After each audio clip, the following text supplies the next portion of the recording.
ขาเป็นบ่สกี้ว่าทางข้างนอกสกี้ที่พากระต่ายให้เข้าบ่บาดบ่เกี่ยวเลยเพนะเกี่ยวนะกูมือนี่ก็สกี้มันกระดาษปากกระจานบุปผาสกี้จากที่เป็นไงลดลงหน่อยนึงกล้องมันก็ตั้งประเด็นใช่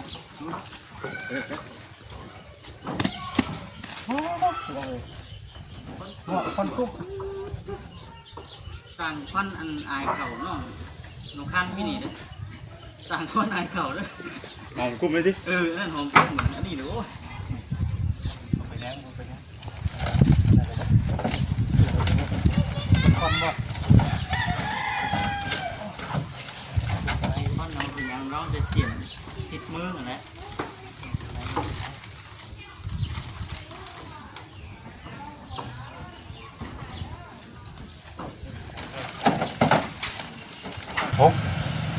อันนี้ก็ประมาณ3ใส่บนก้อนใส่บนก้อนไปหน่อยตามนี่แหละเนาะทำมีได้ให้ทั้งน้องวันขอบบุญขอบคุณทางคุณใหญ่ในเรื่องที่ละใจเด้อทางคุณใหญ่ใจดีเด้อพ่อแม่เด้อขอให้เหตุงานจะสำเร็จแล้วก็ให้เพิ่นสำเร็จเด้อเหตุงานก็ได้เด้อดีแน่เนาะดีใจทั้งน้องคนเลยเนาะน้องดีใจเนาะเป็นยังไงเนาะดีใจทั้งน้อง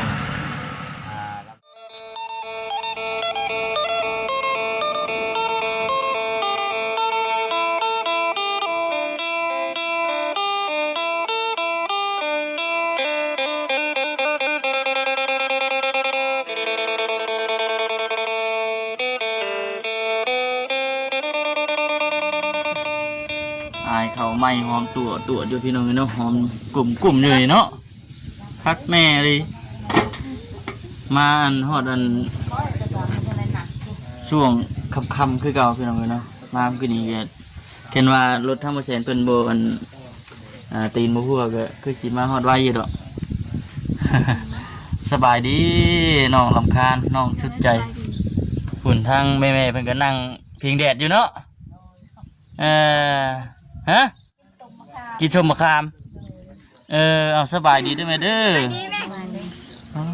แบบง่ายๆลูกถูญ่านะกันถูญ่าลูกถูญ่าส้มมะขามก็กินเกลือซื่อๆนี่เนาะกินเพราะว่าอยากน้องลำคาญแปลกอยู่บ่มื้อนี้แน่มึงในรถว่าเซนมันแปลกอยู่บ่ฮะแปลกอยู่เอาจังหน่อยก็มีแต่ว่าย่างไปเบิ่งน้ำรถเพิ่นพุ่นแหละเอาพี่น้องกับน้องคนอื่นก็มีแต่ว่าอากาศทักทายสบายดีเด้อพี่น้องเด้อเนาะทักทายสบายดี FC กันเบิดสุขุสุขคนพี่น้องไอ้พบพ่อพบเจอกันที่คือเก่าก็คือว่านะพี่น้องเนาะมื้อนี้ก็พากันเดินทางมาที่บ้านที่เฮือนน้องสุดใจเพิ่นอีกคือเก่าเมื่อวานนี้ก็มารอบค่ำเมื่อนี้ก็คือกันนี่พี่น้องเลยเนาะเห็นว่าคือทางบ่คำว่าเนี่ยเห็นว่ารถบ่แซนเพิ่นบ่ตีนชอดก็คือสิมาฮอดแต่เว้นอยู่2 เทื่อจอดช่วงเช้าเนี่ยก็จอดมารอบพุ่งกินนี่ก็จอดพี่น้องเลยเนาะ เดี๋ยวกินเวลาไปหลายตื่นอยู่เอาขึ้นเทิงเลยบ่นี่บ่แซนเสียที่ใดถามน้องลำคาญเพิ่นอัน15 เพนบ่จะนับเบิ่ง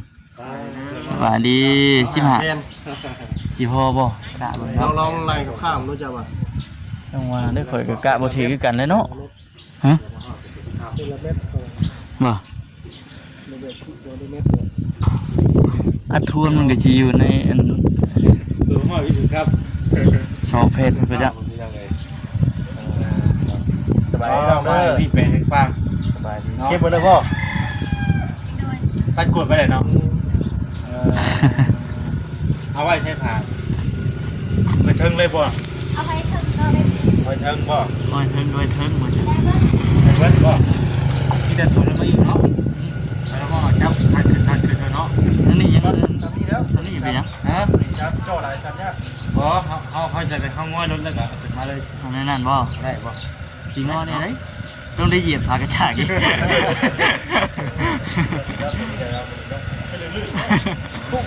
ทุกใจยังหนึ่งเนาะ ติมันได้เช่าติติเตะเช่าหัวเนาะนี่พี่น้อง ไปมีตัวโจทย์ติดรถมือนี่พี่น้องเลยเนาะ ไม่เส้นพายพี่น้องเนาะรุ่นว่ามันสิพอบ่เดือนอะไรนะ คนเลยเนาะ ถ้าทั้ง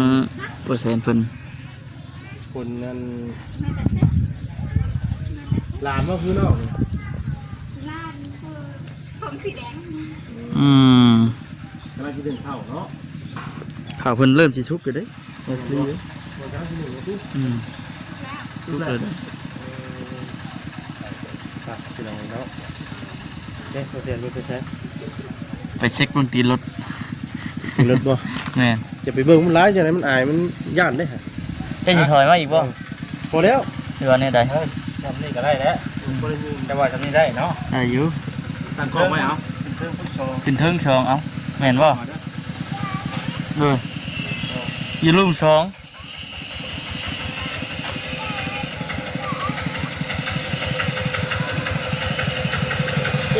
คือแท้เดียวครับ ฮะ เนาะ ของใหม่เนาะ ตัว มีต่างกันอยู่ เนาะเพราะจังหวะของไม้ที่เป็นนี่จับไม้กับท่านพิษนั่น เหมือนตั้งใจบ่ โอ้ยตั้งใจ แต่ว่าบ่เซ็น เลย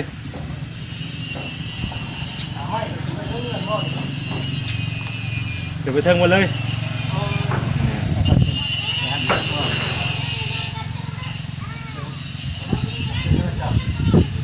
เร็วไปหามุมกล้องก่อนเด้อ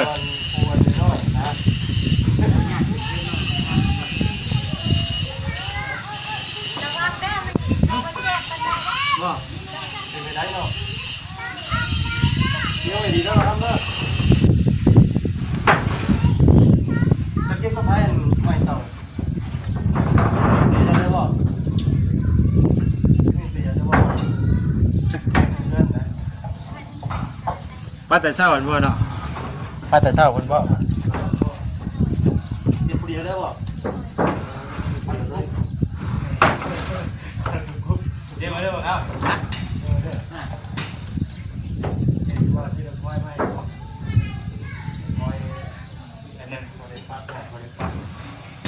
ตั้งมึงดีกว่าเขาตั้งมึง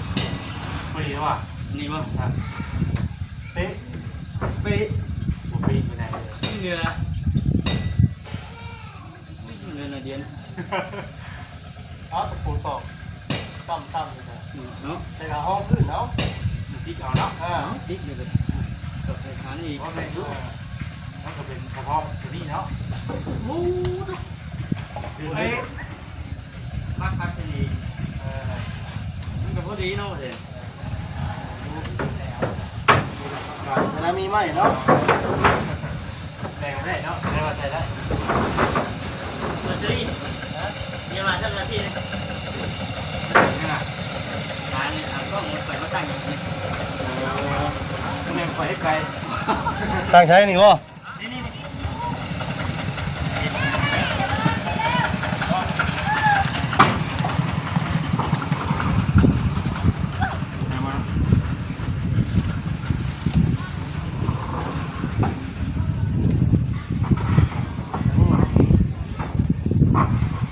ใช้สิบไปเยอะเลย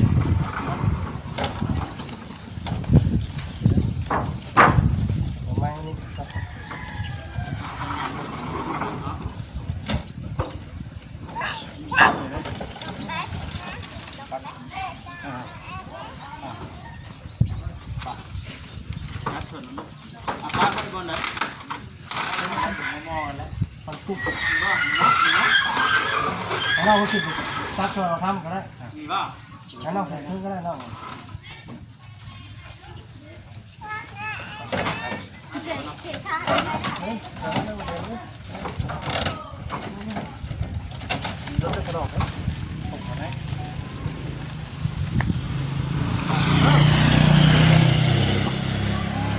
อดูว่าพากระตาอยู่ห้างยาวสุดเนาะหมดสิขอจะเป็นลมด้วยเป็นก็จะค่อยๆไปเนาะเจ้าหมดแล้วเนาะตัดขึ้นวะขึ้นวะเนี่ยเนาะพ่อก็ถือกระเพื่อนได้อยู่เนี่ยครบเลยกันเจ้าได้ว่ามันต้องอยู่กันนะมันใครหยอดที่ปั้นมันไม่ได้หรอกปั้นไม่ได้หรอก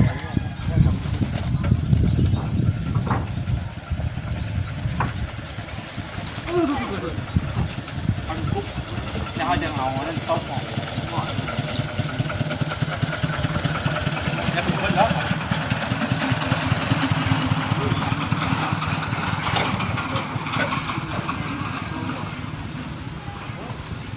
เพราะว่าเพื่อนยิ่งกันน้อยอยู่หรอเนาะคือว่ายาวอยู่เลย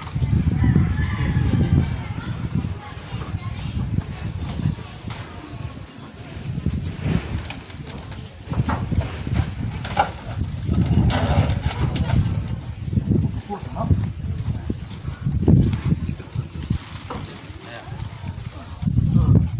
รับสาลีวะรับสาลีวะได้มันตายลงอยู่ในรถนะถ้าอะไรเนาะเอาใส่มาแล้วจะว่ามันมีคุมภูเขาตาได้ในหัวเจ้ายึดรับแต่ท่านแล้ว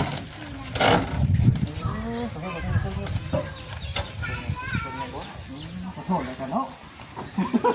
ใส่ไฟในตัวเจอซื้อนะ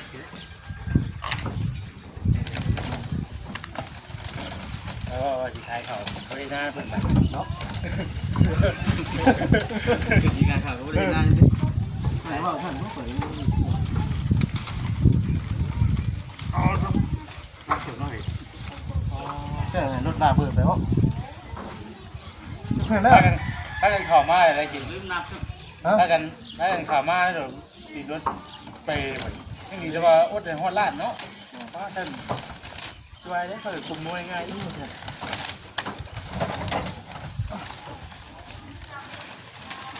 ทางกันบ่ดูทางกันนะช่วยทางกันคุณมันออกแล้วนะอยากให้ยังตบออกมาเลยข้างเป็นเจ้าการ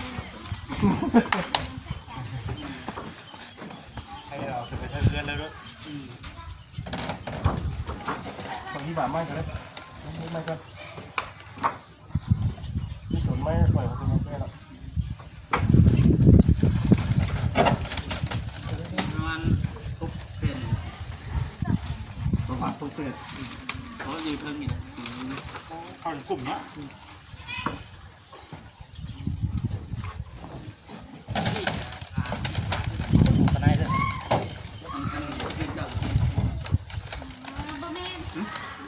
หาเป็นบ้างตะกี้ว่าทางข้างนอกตะกี้พากระต่ายให้เข้าหมาพ่อคิดถึงพวกเกี่ยวเลยเพนะเชื่อนะตัวมือนี่ก็ตะกี้มันเกิดกระดาษปากกระจานบุกเบิ้งตะกี้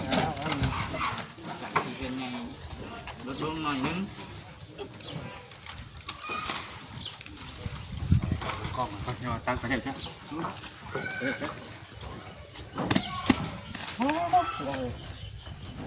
คนกุ้งต่างคนอันอายเข่าเนาะน้องข้างพี่นี่นะต่างคนอายเข่าด้วยหอมกุ้งไหมดินั่นหอมกุ้งเหมือนอันนี้เด้อไปยังคนบ่ไอ้คนเราเป็นยังเราจะเสียนติดมืออะไร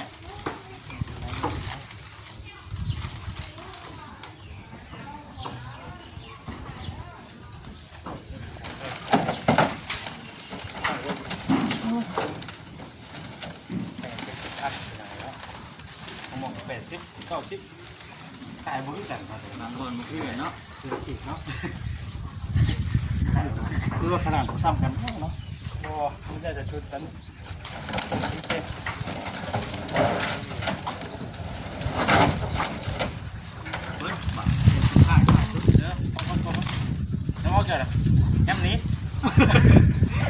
เบิดแล้วบัดนั้นบ่ให้รับไป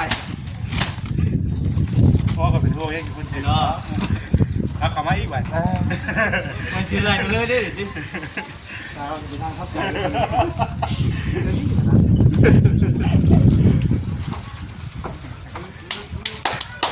นาะเขาอยู่คุ้มที่ว่าจะนี้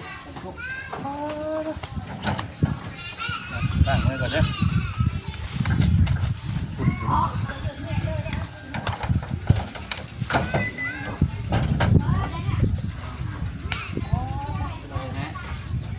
ตั้งไว้ก่อนตั้งไว้นะ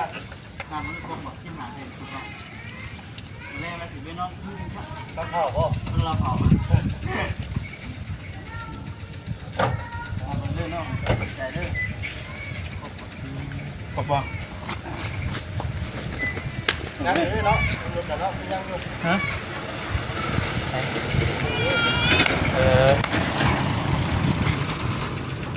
คนขึ้นไปทีห้อยแล้วพี่น้องเลยเนาะอ้าวสุดใจเพิ่นกำลังนับอยู่ครบป่ะเนาะมันถามเราลืมเยอะหน่อยดิ ทำไมเรื่อยดิ ฮะลืมจ้ะ ทำไมจุดเริ่มบอลเรื่องอะมันจะปวดเอ๊ะคนเราเขาอีกแล้ว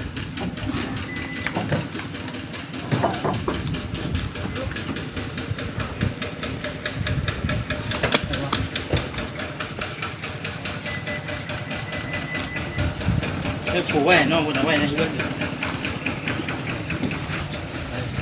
รู้ป่ะ มันหน้าเขาเสียตัวตอนนอน เฉียดพักมือเลยเฉียดพักมือเลย มือบ่า อืม ทำมือได้บ่ามาติดกันอีกแล้วเนาะ ไม่ซุนกันเลยลงกันรูปอ่ะ เพราะกูเป็นยังว่าใส่จุกคนเมสีเนี่ย โอ้ไปลุกตัดเลยลุกไปเนาะจะเอาหุ้นจักกว่า คือว่ามาเป็น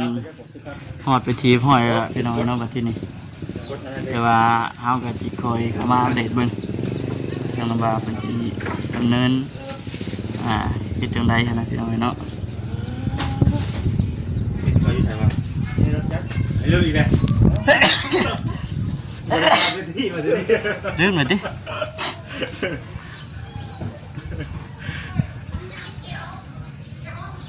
ซื้อเครื่องซื้ออะไรเป็นเกดินไปได้เนาะคุณพ่อเกดินไปยัง มีงานบ่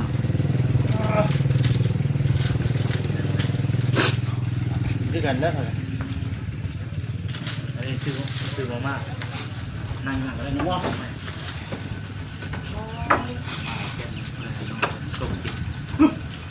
ระวังเด้อ นี่มันไม่ต้องแตก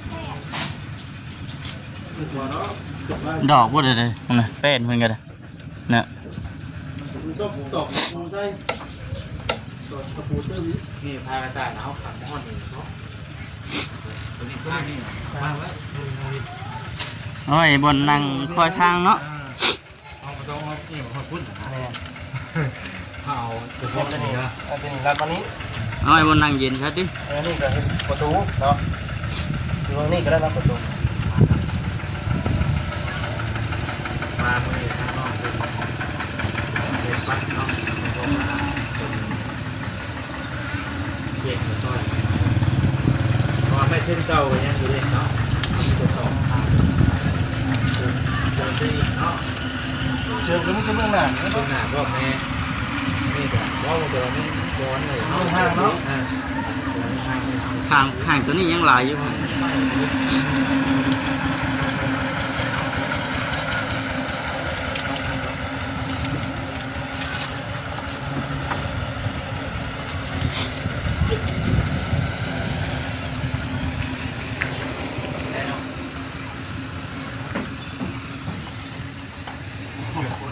ว่าเกือบสบายไม่ได้พุทธ เนาะ ไปคือขึ้นมาเลย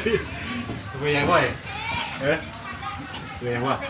อ้าวอย่างนั้นเนาะไม่ได้ก่อเรื่องเป็นพุทธสมควรปรับปรุงตัวใหม่ตอนนี้พุทธอยู่เนาะ เป็นยังพี่น้องเลย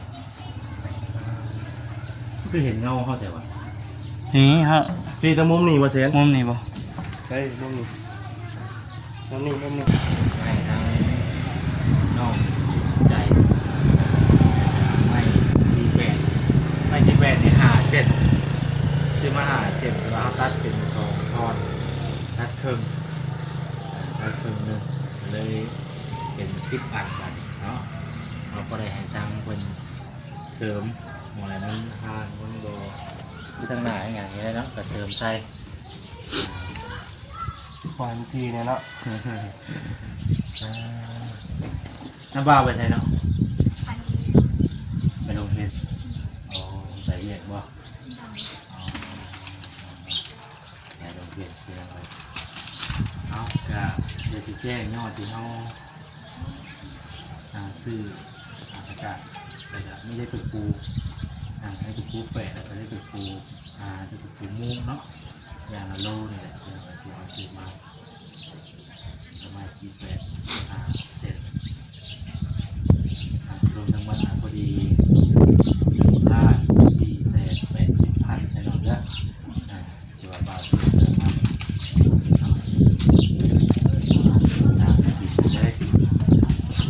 เป็นเงินทางผู้ใหญ่อยู่ต่างประเทศเนี่ยเพิ่นบ่ได้ประสงค์ออกซื้อออกเสียงหรือว่าออกน้ำเนาะทางแม่ใจดีทางต่างประเทศไปเอาเลยแล้วก็มีแต่ติดตามเบิ่งไปเอาเนาะเพราะว่าเงินที่เขาซื้อทางก็จะมาจ่ายก็ยังเหลืออีกในจำนวนหนึงอยู่เดี๋ยวว่าจะซื้อยังมาเพิ่มเติมอีกก็เดี๋ยวแต่เบิ่งก่อนเนาะวันนี้เขาก็ซื้อพาก็ต้องมาจ่ายมาให้ก่อนแล้วก็มันคือว่าเป็นข้างเป็นข้างคุมข้างพาแล้วแบบเป็นเติมอยู่ข้างนอกเพิ่นแบบนี้เนาะ โดย เอาหมดแพ้หันยังบ่ทันมีบ่ล่ะ ไปให้กระโปะเนาะ ให้เพิ่นขันแล้วซะก่อน ไปตามขั้นตอนนะเนาะ ตามขั้นตอนไปแล้วเลยนี่ได้ให้น้าบ่าวเด้อน้องเด้อให้น้าบ่าวเจ้าเป็นผู้ใส่ผ้าให้เนาะแล้วเมื่อใดเพิ่นสิเข้าที่ใส่ให้กะให้ทางน้องเพิ่นชัดบอกพี่น้องครับก็สิมาลงน้ำกันที่ว่าอันใดที่มาซอยกันได้ก็ซอยกันไปเนาะ แม่น เพราะ แม่ ว่าน เขาบ่ได้มีงบ แม่น จ้างสร้างอะเด็ก เจอสายญาติพี่น้องนะฮะ บ่ได้แบบมาซอยเพื่อนน้ำถือหน้าเขาก็ได้คือว่ามาตัวบ่อยากค่าเบี้ยอย่างเนาะแต่มาบนน้ำเพิ่นนั่นแหละยังเลยว่าสิพ่อดูพ่อกันทำเบิ่งตัดก่อนพอได้แค่ข้างละ4 5 3นี่6แล้วนี่ก็ประมาณ3ใส่บนก้อนใส่บนก้อนเป็นอะไรตามนี่แหละเนาะทำให้ได้ให้ทั้งน้องเพิ่นขอบคุณทางผู้ใหญ่เด้อจ้ะ ใจเด้อทางผู้ใหญ่ใจดีเด้อพ่อแม่เด้อขอให้เฮ็ดงานก็สำเร็จแล้วก็ให้เพิ่นสำเร็จเด้อเฮ็ดงานก็ได้เด้อ อายุดีแห้งเนาะ ดีใจทั้งน้องผู้ใหญ่เนาะ น้องเพิ่นใจเนาะเป็นอะไรเนาะดีใจทั้งน้องรับความสุขใจเนาะเพิ่นชื่อเพิ่นน้ำค้านเลยที่น้องเลย แม่บุญเก็บซื้อให้ไหม ไปบุญไปซื้อทำไมเด้ชื่อแรงกว่านี่ ลำพร ลำพรโอเคลำเพ็ญบ่ ลำพรลำพิน โอเคลำเพ็ญ ลำพันธ์ไปยัง อาจจะผู้ซื้อแล้วบัดนี้เนาะ ใจที่ก่อนเลยพอจะ เนาะ กันอะไร เดี๋ยวแสนไทยฮุบน้องมันหน่อยก่อนน้องแนมมากล้องของโยธใส่ฮุบก่อนเพิ่นบอกเนาะ แม่น ยังว่าสิเข้าไปเป็นเพื่อนเพิ่นยังบ่ทันได้เข้าไปเป็นอยู่เนาะ แล้วเบิ่งนำมาซอยเพิ่นนั่นแหละครับว่าเอาว่างก็สิมาเนาะ มันจะมาบ่ายซอยกันเนาะมันเล็กน้อยพี่น้อง เพ เนาะ ราะว่าเฮาก็บ่มีค่าสร้างจ้างนะครับมีแต่หาเพิ่นนั่นแหละเฮ็ดเนาะ ได้เหือแห้งนี่แล้วบัดที่นี่ แนมเบิ่งหยังเนาะ กล้องเนาะกล้องเบานี่ อยู่กับไผแน่อยู่กันมื้อนี้ อยู่กับน้องสาว อยู่กับน้องสาวบ่ น้าสาว นั่น อืม อยู่กับน้าสาว ว่ามีงานเลยมีงานขอบาขอสาวค่ะ มีงานขอบ่าวขอสาว กันดอง งานดอง เล่นของ านเปิดแต่คือเจ้าสามีใช่ไหม เขาเป็นเมียนะ ไปขอเมีย ขอเมียไหวคอง านไหนขอ อืม เอาทีนี้แกขออนุญาตเจ้าบ่เข้าใจนะขออนุญาตใช่ใช่ป่ะแต่คือเจ้าอย่าง ยอมเว้นแล้ว เข้าใจไปไม่ง่ายบ่ ไผ คนในบ้านนี่บ่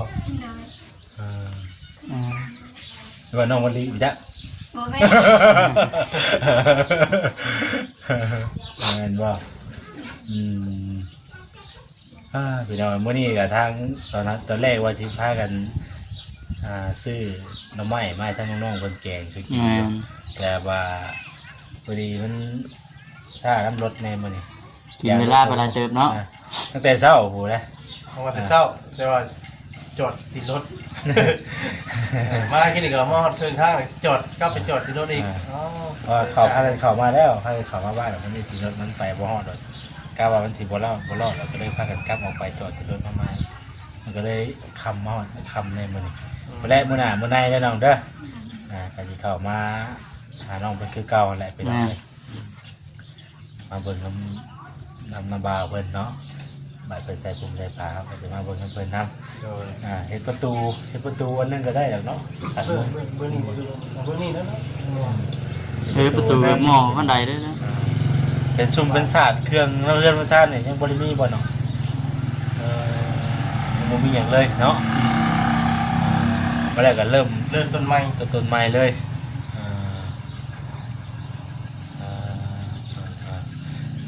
คอยเป็นคอยไปอดทนนะเอาแล้วเห็นเนาะการ พี่น้องเนาะมีแต่ว่าขึ้นไว้ทางเรือนไปทีห้อยแล้ว